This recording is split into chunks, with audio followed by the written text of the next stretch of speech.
Hey, Hannah, I was just thinking about comedy. Like, not just modern stuff, but how far back it actually goes. It's wild, right? Like, it's always been around. Oh, absolutely, Iotama. It's such a fundamental human thing, isn't it, to find humor in stuff? But you're right, it's changed so much. Like, where do you even begin? What's the earliest you can think of? Well, okay, so if we're talking literature, my mind immediately jumps to ancient Greece. You had like Aristophanes, He was like totally ripping into society and politics with his plays. Super satirical, often a bit lewd if you read them now. And then Rome with Plautus and Terence, they really kind of developed the whole comedic play. More like witty humor, complex plots, everyday language. It's fascinating how these foundational elements were there so early. Yeah, it's wild how much of that still resonates today, isn't it? Like those themes. So from there, you're looking at like medieval times, which I always kind of think of as being a bit darker, right? But even then, there were comedic interludes in religious dramas, which is so interesting to me. It's like they had to have that little bit of levity. And then Shakespeare, oh my gosh, Renaissance comedy, just, happy endings, usually a marriage, totally different vibe. Yeah, exactly. And you get the commedia dell'arte stuff too, influencing English comedy in the 16th, 17th centuries. It's like a continuous thread, Totally. From there, you just see it like branching out. The 18th century, you've got Henry Fielding with Tom Jones, really showcasing humor, social satire, those vivid characterizations within narrative prose. And then the 19th century, oh man, Charles Dickens, right? The Pickwick Papers, episodic adventures, just brilliant, observant humor of character. It just keeps evolving, doesn't it? Oh, I love Dickens. And what about like the 20th century? Because that really starts to feel more modern in its approach to humor, I think. Like, who really stands out there in terms of, pushing the envelope in books? Yeah, absolutely. For the 20th century, you have iconic figures like Mark Twain, P.G. Wodehouse. They really brought humor to the forefront with wit, clever wordplay, and relatable situations. And then, fast forward to today, you've got authors like David Sedaris, Nora Ephron, Tina Fey, just shaping modern comedic prose with witty essays, observational humor, social commentary, often like tons of irony and exaggeration. It's pretty incredible to see how it's maintained its core but completely transformed. Wow. I mean, when you think about it, even classic novels like Don Quixote, they're celebrated for their burlesque of popular literature and like their profound exploration of reality through humor. It's just such a powerful tool. It really is. And, when you jump from books to television, that's where things just totally exploded.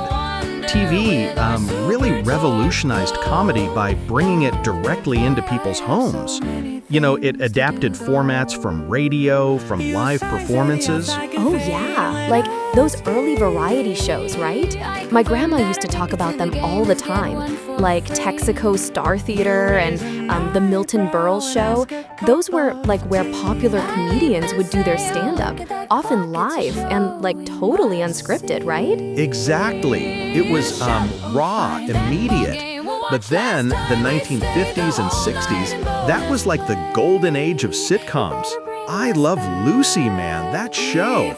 Lucille Ball's physical comedy, her impeccable timing, it just set a whole new standard. And it really showed women could absolutely dominate physical comedy, which was like groundbreaking. Oh, she was incredible, like absolutely iconic. And then you also had The Honeymooners, The Andy Griffith Show. Those were huge influences. And sketch comedy, too, started getting big with shows like Your Show of Shows in the 50s, which pioneered character-based humor, not just like physical gags. That's a huge shift, you know? Yeah, it really is. It moved beyond just the sight gag to really developing characters that people connected with. It was a whole new level of humor, really. So from those character-driven sitcoms, things started to get a bit more, shall we say, edgy. In the 1960s, comedy really began to address societal and political affairs more directly.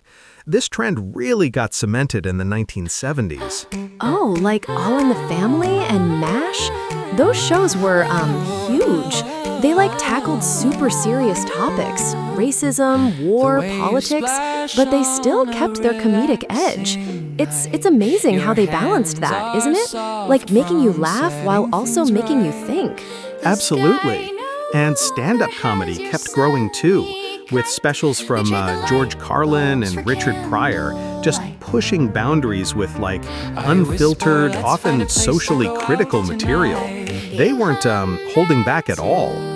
Then the 80s hit, and TV comedy totally diversified with the rise of animated sitcoms like The Simpsons, which is still going strong. It's wild. Yeah, The Simpsons is just an institution at this point. And also shows like Cheers and Seinfeld really perfected observational humor and witty dialogue.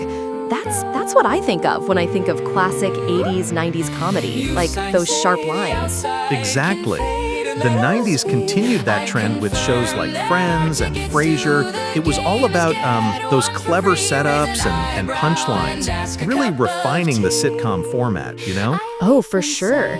Then we move into the 21st century, and it feels like everything changed again. Like, what was the big shift there in TV comedy? Oh, for sure. The 21st century really saw the emergence of mockumentary-style comedies. Think The Office, Parks and Recreation, where the characters often break the fourth wall. That was such a fresh take, you know? It made it feel more relatable, more immediate. Oh, totally. I loved that. It just pulled you in more. And then streaming platforms really just blew everything wide open, didn't they? Offering way more creative freedom for stand-up specials and sitcoms, connecting with audiences through more authentic and relatable humor. Yeah, exactly. It's not just about network TV anymore. And comedy on TV has also become way more diverse, you know? Increased representation, a growing social consciousness. It's moving away from those offensive jokes that were once common, which is a really good thing, I think. Definitely. It reflects society more now. So, if we're talking about all these different mediums, we can't forget movies, right? Comedy and film has its own super unique evolution too. Oh, absolutely.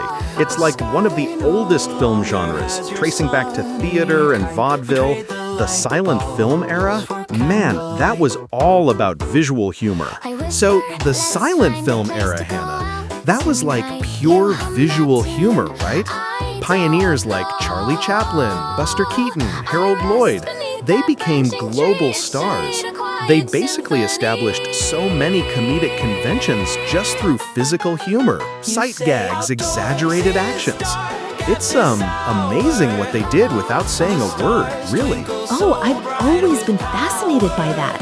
L'Arroseur Arrosé, one of the first films ever, was a comedy. And the Keystone Studios too, right? Just slapstick galore. It really is a testament to how universal physical comedy is. But then sound came along, and that just changed everything, didn't it? Oh, completely. The introduction of sound in the late 1920s and 30s allowed for the rise of verbal humor. Comedians like the Marx Brothers, W.C. Fields, they just became super prominent. And new subgenres like screwball comedy emerged, often featuring like witty dialogue and fast-paced plots, which you see in films like Bringing Up Baby. Yeah, those rapid-fire jokes and misunderstandings. It's so different from the silent era. And then I guess after that, you start seeing more variety, right? Like the 50s and 60s, it got a bit darker sometimes, dealing with themes of war or even murder, which is an interesting turn for comedy. It is, yeah. But they were also still producing broad, star-packed comedies, too. The 70s and 80s then featured more foolish and immature humor, with sketch films gaining popularity. Influential figures like Woody Allen and Mel Brooks really shaped that landscape.